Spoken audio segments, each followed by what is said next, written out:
Quem aí já passou por isso? Tem alguém que já sofreu o fato de entrar clientes em um mês e no outro não entrar nada? E você se vê ali só com um único cliente atendendo? E se vocês já passaram por algo nesse sentido, estão passando ou querem prevenir de passar, se você nunca passou, mas porque você está iniciando agora ou porque você já é uma pessoa nota 1000, super estudiosa, tá quase formando e tá aqui acompanhando o conteúdo para entender o mercado de trabalho, então fica na live, porque o conteúdo de hoje é o que vai sustentar e viabilizar suas conquistas. Eu digo conquistas como eu, com esse método, por exemplo, tive a possibilidade de comprar um carro. E eu não tô falando que é porque eu ganhei o valor de um carro de um dia para o outro, mas porque eu entendi que eu poderia pagar a parcela de um carro. Foi com essas dicas que eu tô dando, que eu vou dar aqui para vocês, é que eu consegui alugar uma sala. Vou contar rapidinho para quem ainda não ouviu essa história. Comecei trabalhando em casa, não tinha carro, ia atender de Uber, às vezes pegava o carro do meu esposo emprestado, quando ele não ia usar, e ia atender com o carro dele. Muitas vezes, por não ter onde trabalhar entre uma reunião e outra, trabalhei com o computador no colo, dentro do carro do meu esposo, quando eu pegava emprestado, ou comprava um café, parava num café que tinha do lado de um prédio que eu normalmente atendia e abria o computador. Já parei entre um cliente e outro na casa do meu pai para trabalhar, já atendi na mesa da sala de jantar. Quando os clientes começaram a entrar de pouquinho em pouquinho, eu comecei a testar coisas como essas. E aí eu consegui ter a possibilidade, eu só consegui alugar um escritório de fato, alugar um espaço, quando eu entendi que quando eu entendi esse método basicamente, que eu entendi o que eu precisava fazer para não ter cliente num mês e deixar de ter no outro. E aí, eu comecei a fazer, tomei algumas atitudes que me prejudicaram, e aí eu comecei a virar a chave de uma vez e fiz tudo que tá nesse papel, e aí eu consegui alugar um escritório primeiro num prédio mais antigo, consegui comprar o carro, eu não comecei direto numa sala só minha, eu trabalhava num coworking, era numa mesa que tinha um monte de gente, alugava sala de reunião às vezes, e assim fui dando passo por passo, tá? Até chegar, por exemplo, nesse escritório aqui. E aqui a gente tá falando claramente sobre dinheiro, tá? Por quê? Você não consegue conquistar coisas materiais se você não tiver dinheiro. Esse é o mundo que a gente vive, não adianta pisar em ovos para falar sobre isso. Você só consegue ter um escritório ou se você comprar um espaço ou se você tiver dinheiro para pagar o aluguel. Concordam comigo? Então, a gente precisa ter muito claro essas questões financeiras. E o primeiro ponto que eu quero que vocês anotem aí, você precisa ter alguns pontos de organização, tá? Então, o primeiro ponto que eu aprendi, antes disso, nessas questões financeiras, pensando no primeiro cliente que você captou, você já vai começar fazendo do jeito certo. Então você vai evitar de ter o tombo que eu, Beatriz, tive, de trabalhar o mês inteiro e não ter dinheiro. Para isso você precisa definir as suas formas de pagamento. Fechou o contrato, o valor do projeto completo deu R$10. Ah, como que o cliente vai fazer? Lá você vai ter as opções, eu te abri algumas opções dessas formas de pagamento, como por exemplo, pode ser pagamento à vista, via transferência bancária, via boleto, em espécie, do jeito que você quiser. Ah, eu vou combinar com o cliente 50% no ato da assinatura do contrato e mais 50% na finalização. Ok. Ah, eu vou combinar uma entrada de 30% e vou parcelar as outras 3 vezes no boleto, no cartão, no cheque. Quem vai definir essas formas é você, tá? Mas é preciso que você defina e não que o cliente define para você. Porque o cliente, ele sempre vai virar e vai falar, eu pago tudo no final. Só que aí você não tem giro e eu recebo propostas como essas até hoje, tá? Do cliente falar, eu pago tudo no final. Aí eu falo, então, aqui no escritório a gente não trabalha dessa forma. A gente trabalha assim, assim, assado. As formas que eu trabalho, eu vou contar pra vocês porque eu também não tenho problema nenhum em falar sobre isso. As pessoas têm medo de falar sobre dinheiro. Comigo, não vejo esse problema.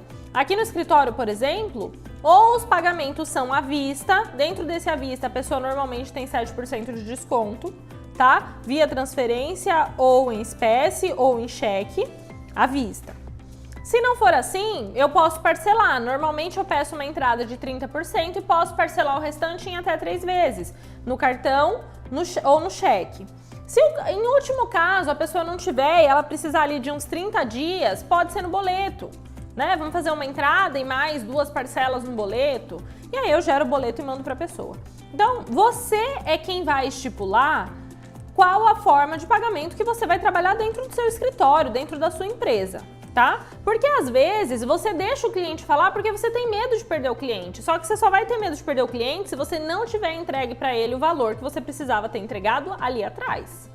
Então, o cliente, a pessoa quando está muito segura e o cliente ele está completamente apaixonado pelo seu trabalho e tem certeza de que você é capaz de fazer aquilo, ele, obviamente, ele confia em você, ele vai fazer inclusive pagamento à vista, tá? Então, não tem problema você fazer o parcelamento, enfim, mas é você quem define quais são as formas de pagamento que você vai trabalhar.